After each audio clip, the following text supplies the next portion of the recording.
Did you know Super Awesome Mix has an app? Go to the Apple App Store today and download Super Awesome Mix. It's free. You could start creating and sending your own digital mixtapes in just a few clicks. Also, there's links to our Instagram account and a link where you can follow your favorite podcast. Speaking of which,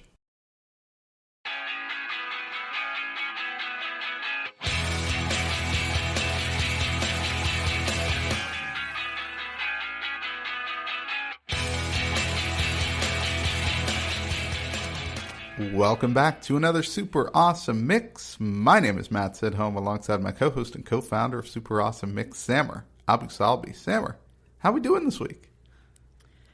I am really good. Thankfully, as I always am. I took a pause there. I wanted to think about how I'm doing. You know, I didn't just want to give you a fake answer, Matt. So I'm I doing appreciate really well. that. Yeah, give it some thought. You know, tell the Right. people how you really feel. So you're feeling good. I like it. We've got a guest this week, Samer. We sure do. And it's one of our very own. It's the host of it's the host of a new show called What Are You Listening To? Yes, that's right. We've got a second show, as some of you might know, but maybe not all of you yet. But on the Super Awesome Mix, what we're starting a little podcast network here and starting to branch out. So our second show, like Samer said, What Are You Listening To? And it's hosted, of course, by our friend Jenn Tully. Jenn, welcome to the show. Thank you, guys. I'm so glad to be here. So I decided that, as part of the welcoming into the Super Awesome Mix podcast network, which is now kind of our unofficial name, we needed a Desert Island mix from you. That was our inaugural podcast episode. Of course, mine, I think, is still leading the ranks in terms of the most likes on a Spotify playlist. I'm pretty proud of that. I obviously have first mover advantage, but I'm going to go ahead and take it to mean that I just have like great taste in music. Matt, you took a little while to get yours, but we eventually got yours. Put a lot of thought in yours. Yours is doing pretty well too. People like your style. So now we pass the torch to Jenn. So I mean, kind of the pressure's a little on here, Jenn. How are you feeling about your mix? Yeah, I didn't realize this was a competition, so that's probably good. And I think that I said this maybe to you earlier, Samer, like the other thing about my Desert Island mix is that my ship needs to crash or sink or like whatever it's going to do pretty quickly because my mix could change tomorrow. I'm very, I think you were talking about how like you go back and make sure that your Desert Island mix is curated just perfectly and every time it's the way that you want it. And I'm like, oh no, I could put this list together tomorrow and it could be a completely different list. So yeah, it'll be interesting. I feel like you would not fare well on a desert island. I'm still jamming out to my mix, by the way. I do actually go back and still listen to it at least once a month, and I'm like, yeah, this checks out. I still like this.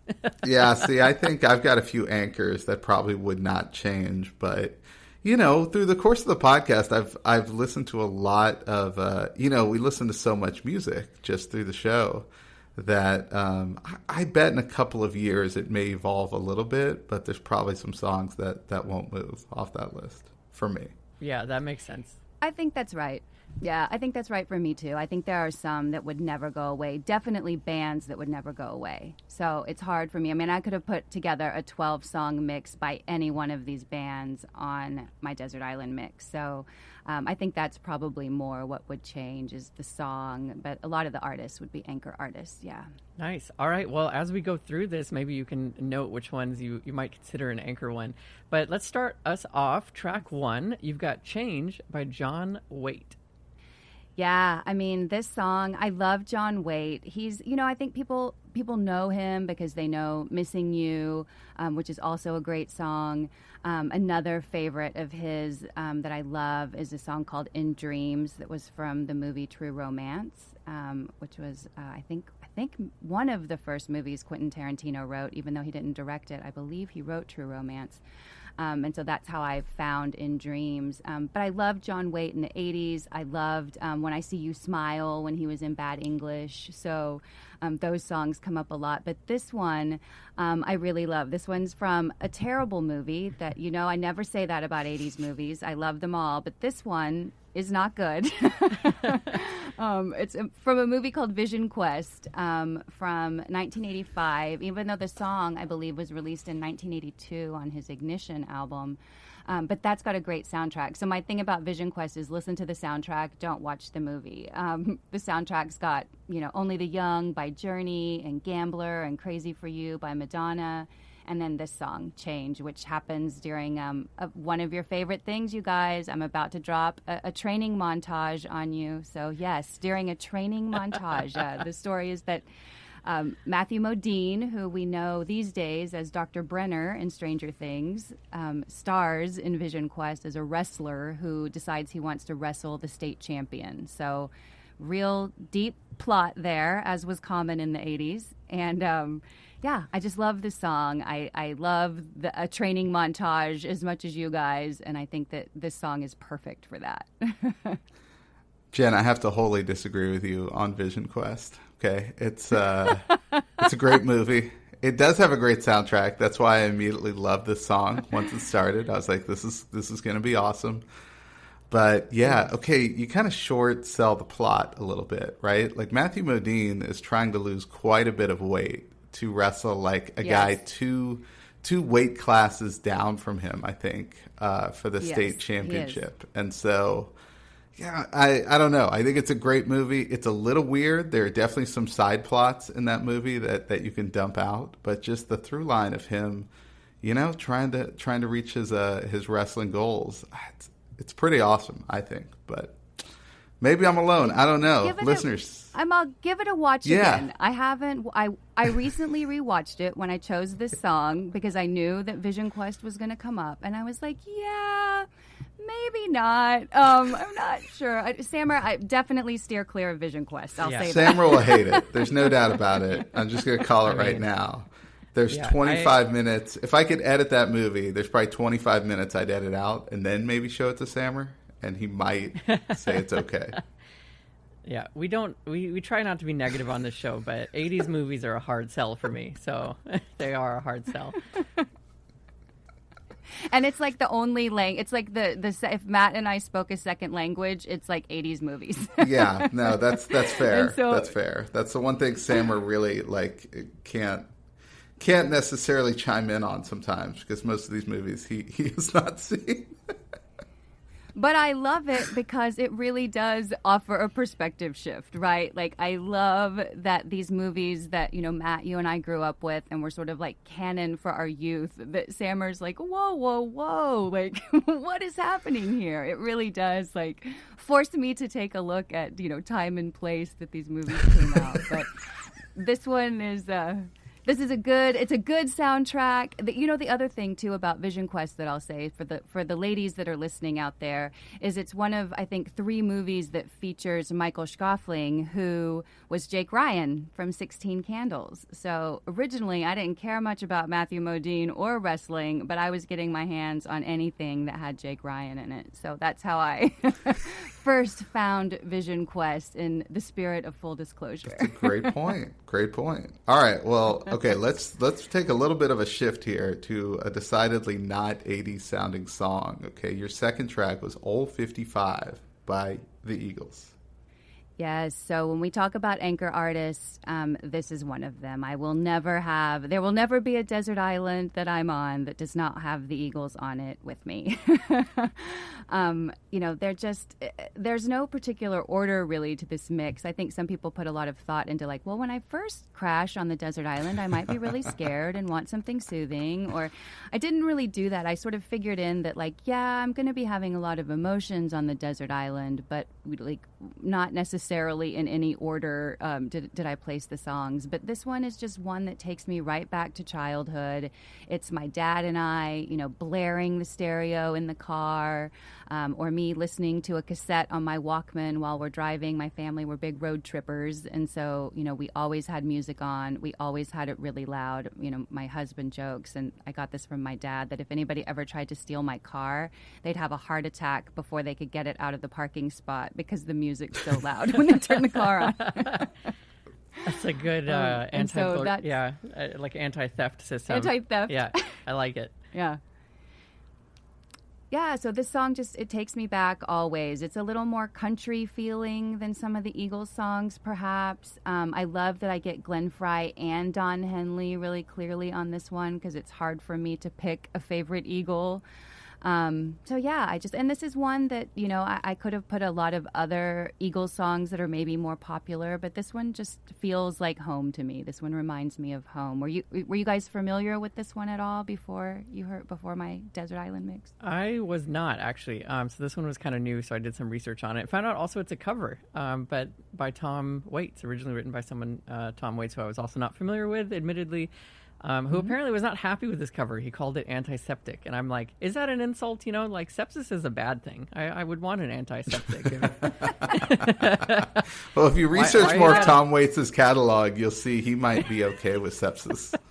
Right, okay. Right. But yes, he did not like this cover. I listened to both. I think they're both fine songs. I really like this one. I love the Eagles. Yeah, it was really nice. It was like a little country sounding, but I liked it. And, that's been also an evolution of me on this show. As I've also come to embrace country music. So who knows? Maybe in like 2 or 3 years, I'll be joking about 80s films. We'll see. But this is definitely a really nice track. I like it a lot. All right, so let's move on to your third track. This one made my heart very happy, which is actually something I'll say a couple times because I really do like a lot of your picks. So track number 3, we've got Tangerine by Led Zeppelin. Yeah, I mean, when we're talking about anchor artists, I'm not going to be on any island without Led Zeppelin either. They're a favorite, a constant go back to. If there's ever a time when I'm like, oh, what is it that I want to listen to? Like, there's a good chance that probably 7 out of 10 times that's going to end up being Zeppelin for me. And again, so many great songs from Led Zeppelin. It's hard to pick. And this is off of the Led Zeppelin 3 album, which also features Immigrant Song, which I also love. Made popular again by what was the second Thor movie, I think. Yeah, Thor Ragnarok, the third one, actually. Ragnarok. Yes, Ragnarok, yeah. Yes, the third one. So that was a great use of Immigrant Song. I love that song as well. But I love this song. I think it's such a sweet, love song.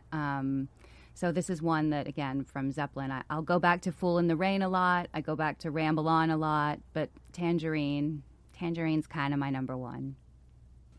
This one was also on the Almost Famous soundtrack, which is like one of my favorite movies. Like, I love that one. It's a great music movie, like a fiction music movie. Yes. So I was really here for that too. And yeah, I mean, it's like hard, I think, if not impossible, to pick a Zeppelin song that people aren't going to be like, yep, great pick. And this is definitely, in that category. It's just a beautiful song. I love the guitar play in it. And I'm here for all things Led Zeppelin. So I was very, very pleased with this one. All right, so track 4, I think it's a little bit more of a recent track. You go with Life Itself by Glass Animals. Yes, this is a recent pick. This came out in 2016 on their How to Be a Human Being album. And I had listened to Glass Animals when the Zaba album came out. The song Gooey was on that, and that was kind of a popular hit. And again, being based here in Austin, we often have access to really great artists as they're on the rise. And so I got to see a Glass Animals show at one of my favorite venues that's no longer around. You hear that a lot from Austinites that have been here for a while, but Threadgills used to do these great outdoor concerts the weekend before ACL, Austin City Limits Music Festival, when it was just one weekend. And I got to see them really early in their career and was just blown away. And so ever since then, I've had my eye on Glass Animals. And my 14-year-old daughter actually loves this song. And so this one was one that was kind of on repeat. And just the more I listened to it, the more I loved it. I love the message in it. They're a little cagey kind of about specific meanings of their songs, but with this one they talk about how it's kind of a person that feels like he's a little bit weird, and so he isolates, and the more he isolates, the weirder he feels. And so it really is just like sort of him trying to get himself together and go out into the world so that he can sort of be himself and still fit into society the way they want him to be. And I just like that message. I like that it says, come back down to my knees, got to get back, got to get free, come back down to my knees, be like them, lean back and breathe. And I'm just like, whoa, that sounds really cool. So musically, like sonically, it sounds great. The lyrics are great. It's kind of funky. It's kind of dancey. I love this song. Yeah, this is a good one. I was not familiar with this song, but really liked it. And you're right, the meaning, I was kind of listening to it and I was like, what? God, this guy's really going through something. And, you could tell that he was trying. And I thought that was really cool about the lyrics and sonically, is that you kind of see the effort there. So, yeah, it's interesting to hear kind of the full meaning of someone just trying to maybe fit in and then maybe trying again to fit in. And I think that's probably a message that resonates quite a bit with people both young and old, because I think we've all been through a lot of that. Definitely. And he has another great line that I love that my daughter would kill me if I didn't call out, because she loves it too. But he has a line where he says, I sit in the car and listen to static. She said I look fat, but I look fantastic. And I'm like, yeah, you know what?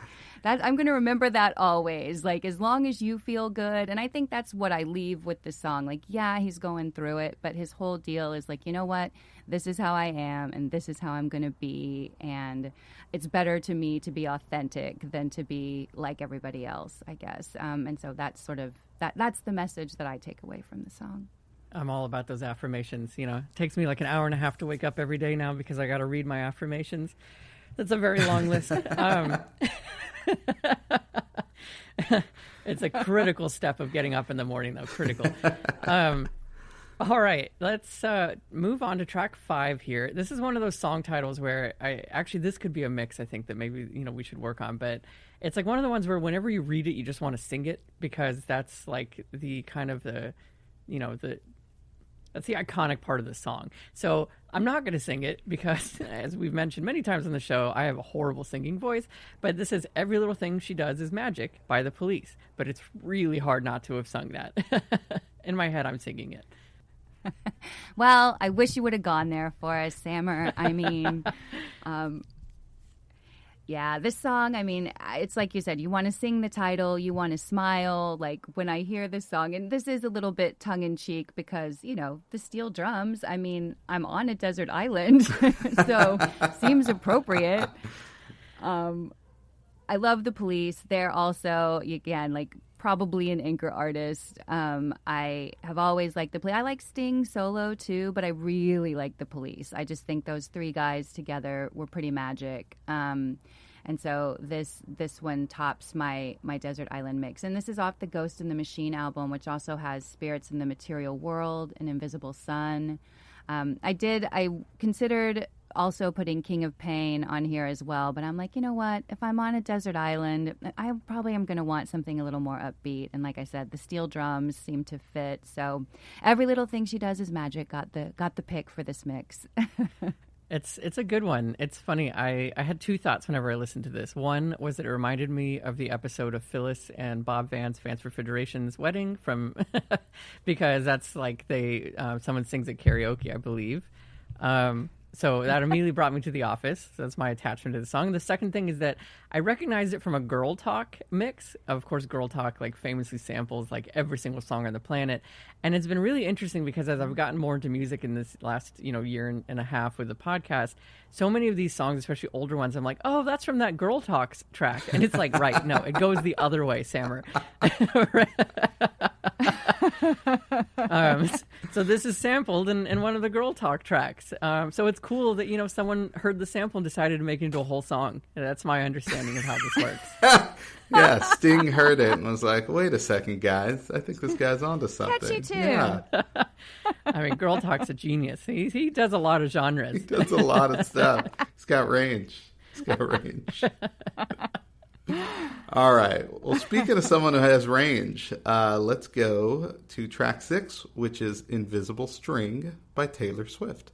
Yeah, I mean, like so many people, that Folklore album really got me through the pandemic. You talk about having to do an hour of affirmations. This one was one where when I felt like I just can't turn the news on, I just can't look at any more bad news, because this came out, right smack in the middle of COVID, when we were still kind of early days, like before we could get vaccines and things like that. And so this album was just like a warm blanket for me. And this song, in particular, is one of my all-time favorites. Taylor Swift is one of those artists that, like, lover or hater, fine, but you cannot deny her talent. You can't. I just feel like you've got your head in the sand or your ears plugged if you feel like she's not an amazing songwriter. And this song represents some of the best of that to me. And we talk about lyrics a lot, and this one has some that I love, and she goes back to them 3 times in the song when she's talking about time. And she says, "Time, curious time, gave me no compasses, gave me no signs." And then there's a verse, and then she goes back and says, "Time, mystical time, cutting me open, then healing me fine." And then the last one is "Time, wondrous time, gave me the blues, and then purple pink skies." And it almost brings me to tears every time, because I think of what I was feeling and what we were all going through collectively, as people during that time frame. And I just love the way that, first she thinks of time as being really curious, and then she thinks of it as being really mystical, and then she realizes that it's really wondrous. Like, we can get through anything, we can handle a lot. And I just, I love this song. I love everything about it. Yeah, this is a great song. It's so well written, and that's what I always say about Taylor Swift. You're exactly right. I'm not in the demographic, as I like to say, right? Like, Taylor Swift's not writing songs for me, middle-aged, married dad. But, I still, like, when I listen to it, I'm like, man, this is really well done, and just the words are so good, and just musically and everything fits. And so, I have a lot of, and again, I can listen to her music too. It's just when I say that, I'll say, like, I don't necessarily seek out Taylor Swift songs, right? And she's not necessarily seeking me out as an audience, but I do think she's an excellent songwriter. Yeah, she's a force, right? No matter, like, as you both have said, no matter what you think of her, she is a force in the music world. Also, one of, like, the only artists to get, like, Apple Music to literally pay their artists more by just, tweeting that she didn't want to be on the platform. Like, that's a lot of power. Like, that is. Standing up to a $1 trillion company and just being like, nope. That's great. All right. Yeah. Track 7, we go a little bit back in time here, and you've got "Would I Lie to You" by the Eurythmics, featuring Annie Lennox and Dave Stewart. Yes.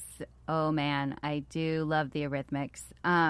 I love Annie Lennox solo, and Dave Stewart actually had a kooky side project for a while called Dave Stewart and the Spiritual Cowboys after the Eurythmics broke up. And they have one song that's worth a listen called Party Town that was from, here I go again, another 80s movie. Might have been early 90s, but a movie called Flatliners.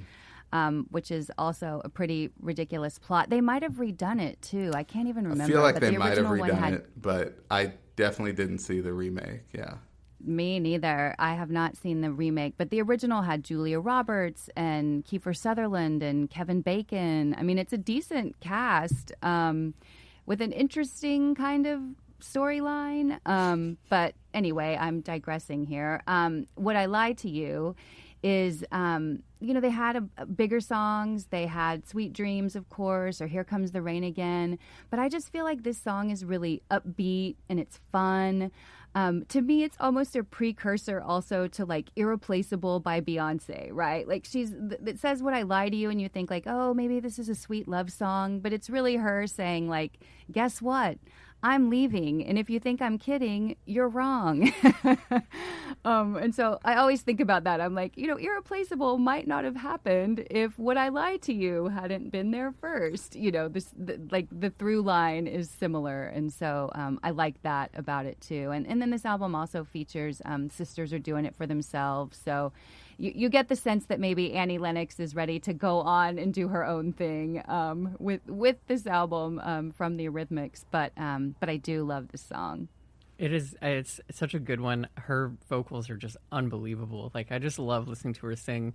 I also really enjoy, like, I'm not super familiar with the Eurythmics, but I do know a couple of them.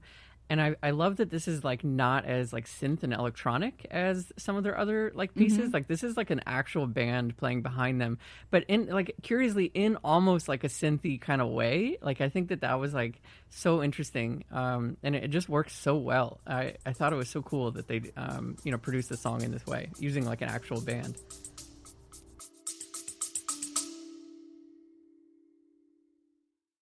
Hey Ryan, quick question.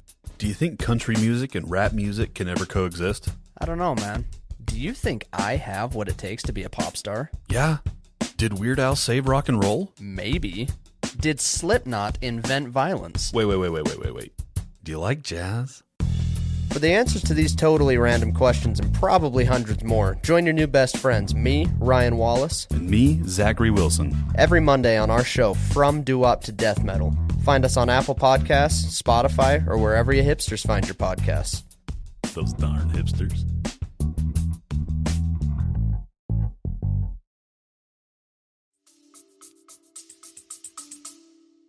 Yeah.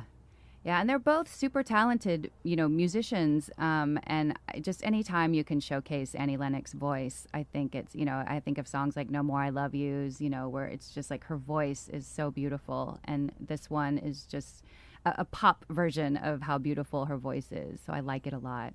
This one could also go on a mix of different songs with the same title, because this often gets confused with the song Would I Lie to You by Charles and Eddie from the early 90s. I don't know if you guys remember that one, but that one still gets a little bit of radio play for that one-hit wonder. But anyway, just wanted to throw that in there. Mix idea, okay? Same title, different song. There we go. We got have two to so keep far. track of Yeah, them. We'll get two so far. All right. So speaking of, possibly another anchor artist here for you, but you've got Call It Dreaming by Iron and Wine.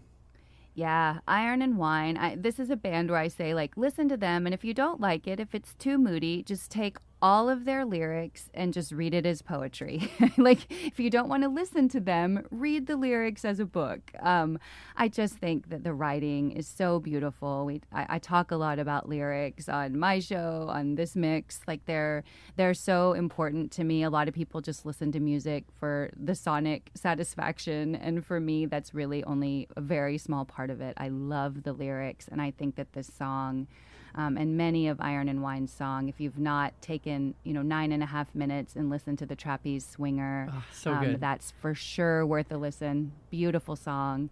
And then this one is just I feel like this one is when I don't want to go as deep as a Trapeze Swinger or Naked as We Came. This one is just, I love it. And I love sort of, they keep repeating it throughout the song. For all the love you've left behind, you can have mine. I just think that's so beautiful. And this band, I love them. I've seen them live several times. They were a big anchor artist for the ACL Music Fest for a few years. And so listening to them play outside in the evening time is maybe one of the best things ever. So if you've not ever dug into Iron and Wine, I encourage you to do so. Yeah, that lyric, for all the love you've left behind, you can have mine. That's the one that I called out when I was taking notes. That really stood out to me. But yeah, you're right. Excellent songwriting, right? The lyrics were just so good. I really like this song. And I think I have to do that because I kind of feel the same way about lyrics, I think, that you do. And so I will have to do a deep dive into Iron and Wine to kind of get into that a little bit more. I love Iron Wine. This is the other song in this mix that made my heart really happy whenever I saw it, because I've been listening to Sam Beam's amazing vocals for many, many years now, and you're absolutely right. They read like poetry, the lyrics do. So yes, another +1. Go listen to Iron Wine. They're awesome. But let's move on to track 9 for now. So we've got a track by John Mayer, and it is Walt Grace's Submarine Test, January 1967. Yeah, so I kind of went maybe a little deep track John Mayer. This is another one. It's interesting as a female popping on to a male hosted show. There are things, I'm like, I don't know know if they're down with Taylor Swift. I don't know how much they're going to be down with John Mayer. Like, sometimes when I meet guys that are into John Mayer, it's because he's such a phenomenal guitarist, right? So he like, there is some, and now that he's touring with Dead and Company, there is a little more crossover appeal, I think, for John Mayer. But again, I love John Mayer. Whenever I think he's another one that is really a wordsmith and great with words. And this song is just really, it was another kind of tongue-in-cheek ad, similar to what I did with the Police with the steel drums and being on a desert island. Like, this one, there's so much debate. Like, there are subreddits about this song. I mean, there are all kinds of things. But if you've not listened to it, it tells a story. I love songs that tell a story. That's probably from growing up on, old traditional country music where they all tell a story. So I still really love that in a song. And this one has a beautiful saxophone opening, and you think you're going to get one thing, and then you get a totally different song once it really gets into the actual song. And then there's just, like I said, a ton of debate around this Walt Grace character, and is this a song about suicide? Does he live? Does he really build this submarine? And so we'll have to all weigh in here, but this has been debated to death on the internet. But in my mind, he lives. He makes it. Walt Grace does make it to Tokyo, and he starts a new life. And that's sort of one of the lines in the song. When you're done with this world, the next is up to you. And I was like, you know what? I think that can mean, that doesn't necessarily have to mean dying, So I choose to believe that Walt Grace is alive, but I'm very curious to hear what you guys thought about this one. Yeah, I it's funny. I had a couple of thoughts as you were asking that question. One, I was like, I these days just kind of read the lyrics. I'm like, oh yeah, those are really nice lyrics, and I never think to like go on a super deep dive and wonder what are the 300 other things that it might mean. and we've talked about that on this show. Sometimes people might like spend a little too much time. No judgment. It's fine. I shouldn't be judgy, but I don't spend that much time with lyrics. So for me, I was like, this is just like a really beautiful song about like, yeah, wanting to kind of like change your life a little bit or find a new journey or open a new chapter. And so I don't take it as like a literal life and death thing for me. I just take it as like you go on this adventure. And I think maybe, now reading into the lyrics, maybe it's a submarine because you don't have as much visibility about where you're going, and you kind of disappear, you truly disappear from the world, and then you pop up somewhere new. And I do think sometimes our journeys in life are like that. I mean, I certainly have had a lot of periods in my life where, and this is the note I have on the song, is like, I could have used this song because I wasn't familiar with it. But like you just kind of like feel that way. You're like, okay, this is not working. I need to reset.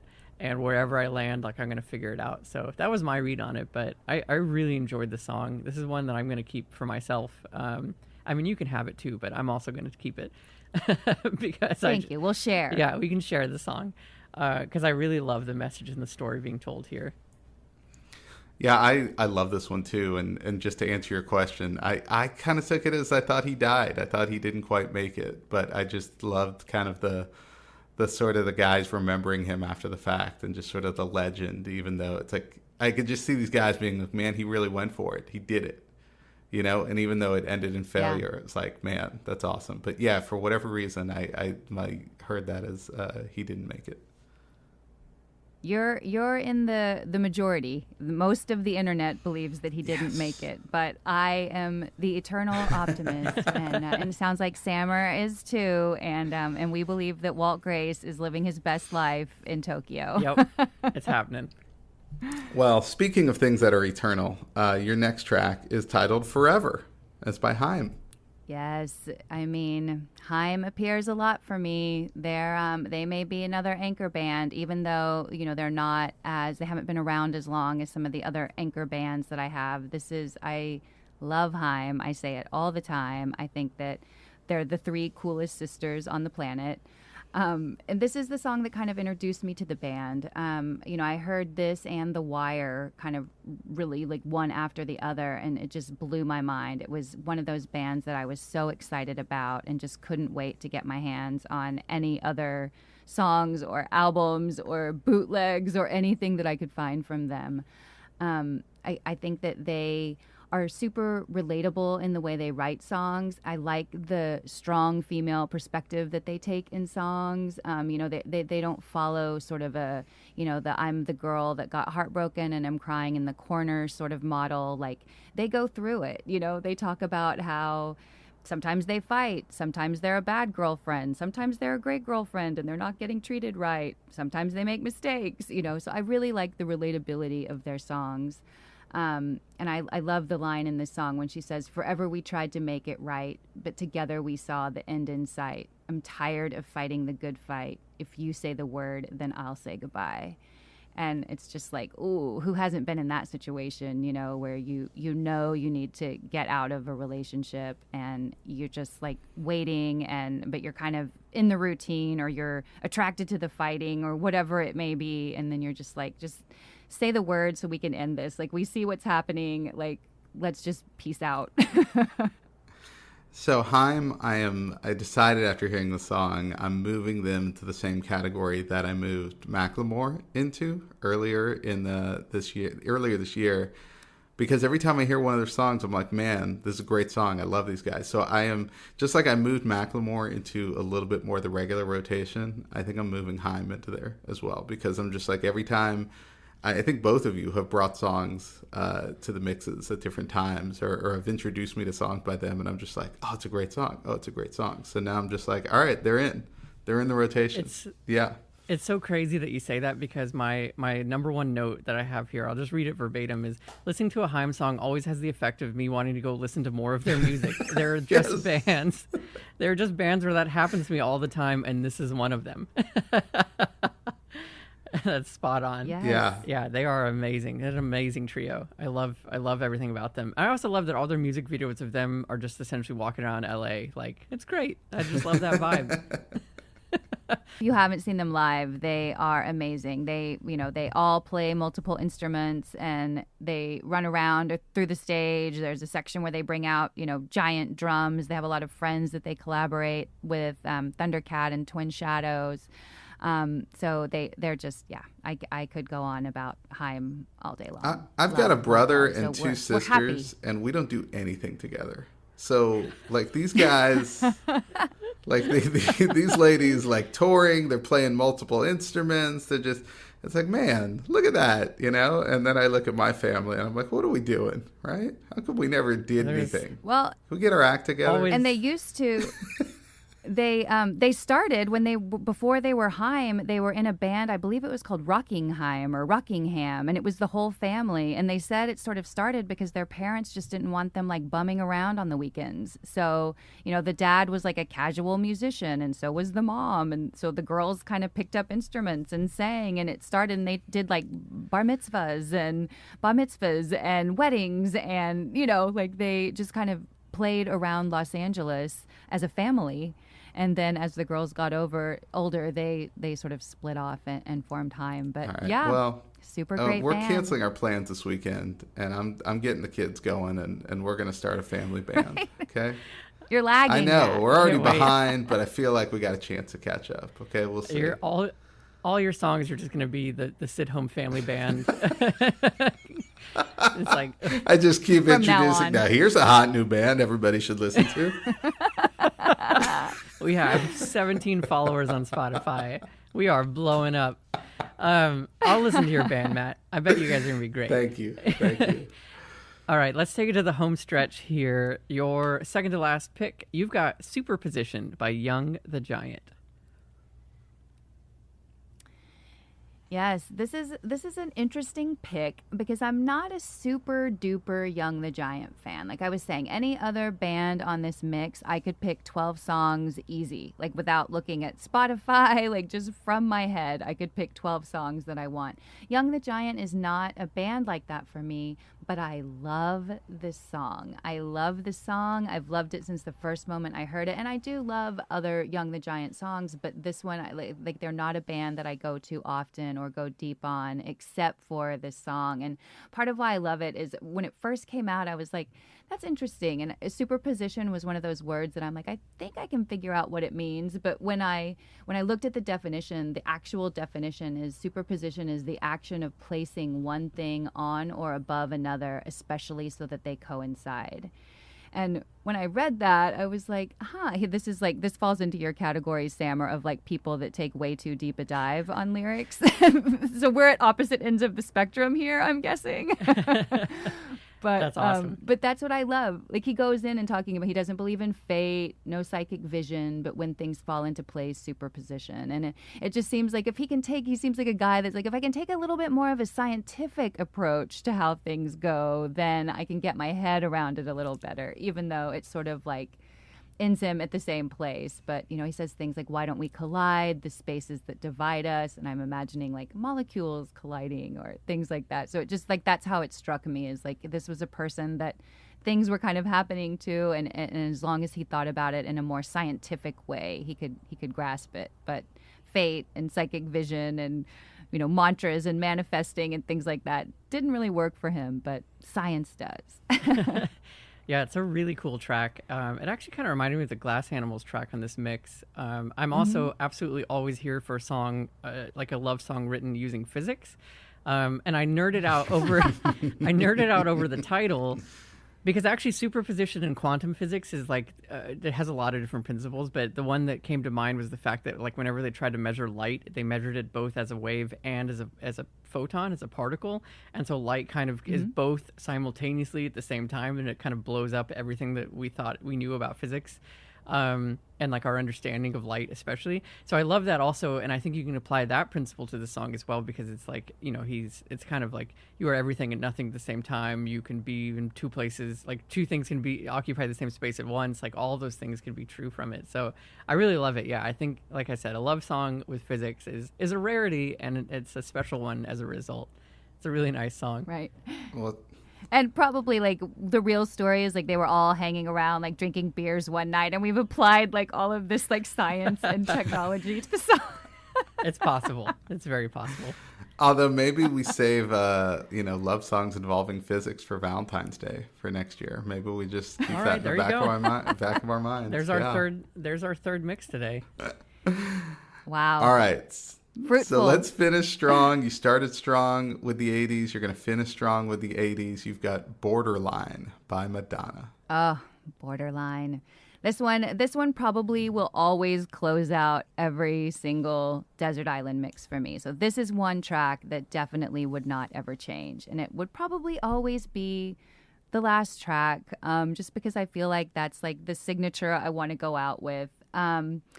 Borderline, it was on Madonna's debut studio album in 1984. So like Lucky Star and Holiday were on that album as well. But I have a running playlist that I call This Will Always Be a Good Song, no matter how much time passes or how many times I listen to it. And this one is the first song on it. This will always be a good song for me. It's and I could pick 12 Madonna songs right now, that I also love, but I always go back to Borderline. And the other thing about Madonna, too, is I honestly haven't listened to a lot of her new stuff. But any artist who's sort of relevant for 40 years, I think that's an amazing achievement. And so I think that I have a lot of respect, kind of what we were talking about with Taylor Swift and how she stood up to Apple.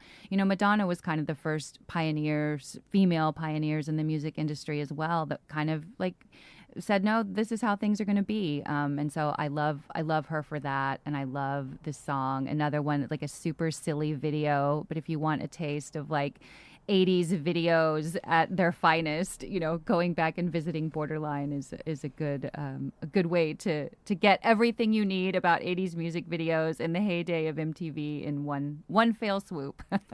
Yeah, I was so glad to see this in the mix, because this is the one, the more I thought about it, I think this is the one Madonna song that when it does come on the radio, I would just listen through. And not that I don't like her music or anything, but I feel like I've heard all the other songs so many times. And then this one will start in, it starts kind of softly, and then it kicks in. And I don't know, maybe it just takes me back. Maybe there's this nostalgic quality to it. But anyway, I just love the song, so I was really glad to see it on the mix. Yeah, this one will always be a favorite. And like I said, oftentimes this will be not oftentimes, probably every time, 9 times out of 10, this will be a track that will stay on my Desert Island mix. Well, there you have it. Another super awesome mix for your collection. This time, Jenn Tully's Desert Island mix. And if you like her picks and the sound of her voice, okay, you can check her out every week on What Are You Listening To? Her very own podcast, okay? So, yeah, definitely check that out. And Jen, you keep it pretty short, right? We've been on a couple times.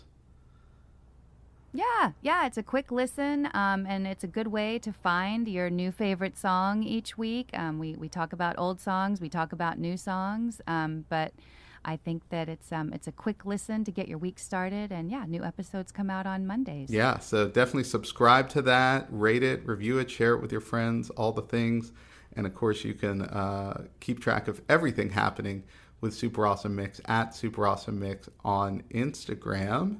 And so we'll get to work on our next mixtape. So for Sammer and Jen, this is Matt, and we will see you next time.